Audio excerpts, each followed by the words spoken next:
नमस्कार, आप देख रहे हैं समाज A to Z। एक दो रोटी के लिए तरस रहे हैं प्रवासी मजदूर।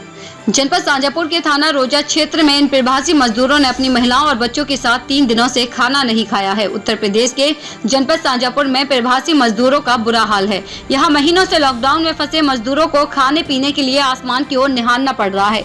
इन प्रवासी मजदूरों को एक वक्त की रोटी तो दूर व एक दो रोटी के लिए भी लाले पड़े हुए हैं। मामला थाना रोजा क्षेत्र के वर्तारा के समीप जीटी रोड हाईवे का है, जहां एक गोदाम का निर्माण हो रहा था, जिसमें जिला छतरपुर मध्य प्रदेश शाहगढ़ के लगभग 70 मजदूर कई माह से निर्माण कार्य कर रहे थे, जिनमें छोटे छोटे बच्चे, महिलाएं, पुरुष भी शामिल हैं, जो एक माह के लंबे लॉकडाउन में फंसने के कारण एक वक्त की रोटी के लिए तरस गए हैं।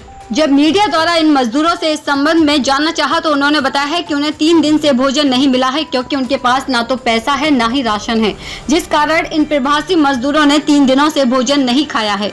वहीं ठेकेदार उन्हें छोड़कर रामपुर भाग गया है। वहीं गोदाम मालिक भी इन लोगों को भोजन देने के लिए तैयार नहीं है। जब उनकी बेबसी पर उनसे पूछा गया कि क्या यह बात आप लोगों ने किसी अधिकारी को बताई, तो उन्होंने बताया है कि हम लोग 2 बार जिला अधिकारी के यहाँ जा चुके हैं, पर वहाँ भी कोई अधिकारी मिलने को तैयार नहीं है, जबकि प्रशासन और सरकार सभी प्रवासियों को घर घर पहुँचाने की बात कर रही है। वहीं सरकार द्वारा प्रवासी मजदूरों के लिए पके पकाए भोजन की भी व्यवस्था की गई है, लेकिन ग्रामीण क्षेत्रों में कहाँ और किस समय वितरित किया जाता है या नहीं वितरित किया जाता है, ये किसी को भी पता नहीं है। वहीं भूखे प्यासे अपने बच्चों को देखकर इन प्रवासी मजदूर महिलाओं का रो रो कर बुरा हाल है। जहां फिलहाल सरकार द्वारा चलाई जा रही योजनाएं गरीबों से कोसों दूर है, जो कि उनके काम नहीं आ रही हैं। वैसे नगर में अधिकारियों द्वारा कम्युनिटी किचन की व्यवस्था की गई है, पर यह व्यवस्था केवल नगर निगम क्षेत्रों में ही रखी गई है, जहां आम गरीब किसी प्रवासी मजदूर का पहुंच पाना मुश्किल ही नहीं असंभव साबित हो रहा है।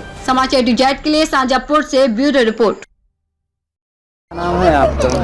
यही रहा।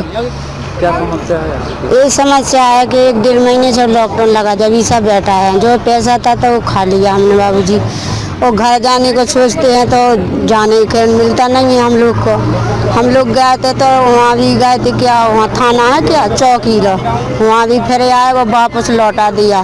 मेरा घर पे मेरा बेनू बीमार भी है, फिर भी हम लोग को जाने को मिलता है। जो कुछ हमारे खाने को तो वो भी हमने खा लिया, जो पैसा थे हाथ में वो भी खप गया। अब हमारे पास कोई रास्ता नहीं बचा। ये रास्ता है कि चलते हैं तो लौटा देता है रास्ते से। अब हमारा क्या है वो प्रोग्राम, ये खाने पीने की हमारी व्यवस्था है ही नहीं है। यहाँ आपको क्या तकलीफ है? तकलीफ ये है कि घर जाना सर, अगर आप नहीं जाना चाहते हैं तो मतलब मीडियम वाले आते हैं, वो बनाते हैं, बोल देते हैं 2-3 दिन में व्यवस्था हो जाती है, तो रुक जाते हैं 2-3 दिन। बस इतनी समस्या, तो हम रुक जाते हैं। फिर खाने के लिए यहाँ वहाँ जाते हैं, 2-2 किलो लाते हैं यहाँ से वहाँ से। यहाँ नहीं, यहाँ जो बताया जा रहा है कि मिल मालिक आपको इंतजाम कर रहा है, क्या है ये? नहीं, ये मतलब नहीं किया, उसने किया था थोड़ी बहुत, तो बंदे भी काफी है, 60-65 बंदे हैं, और खाने के लिए किया 2-3 क्विंटल कितने दिन के लिए हो जाएगी? काफी 1-1.5 महीना हो गया, इतना खा लोगे आप 60 बंदे? तो किस तरीके से आपको खाने पीने की किस तरीके से परेशानी हो रही है, और किस तरीके से आप यहाँ आप कहाँ खाने पीने की परेशानी है? क्या हो रही है, अपना लेके आ रहे, पैसा था जो बचा था वो भी खर्च हो गया, अब कुछ भी नहीं है। अब पैदल जाने की व्यवस्था है कि पैदल जाएंगे, अगर नहीं जाने चाहते, गाड़ी नहीं आ रही तो पैदल जाएंगे कल परसों।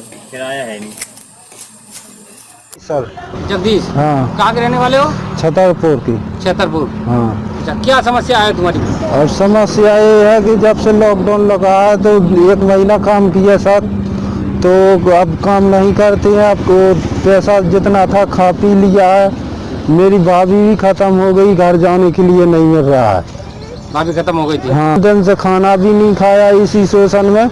ये लॉकडाउन है जब से तो बढ़ते ही जाता है, घर जाने के लिए नहीं मिलता है। 2-3 बार पैदल भी यहाँ से भाग गए थे तो लौटा दिया है हमको।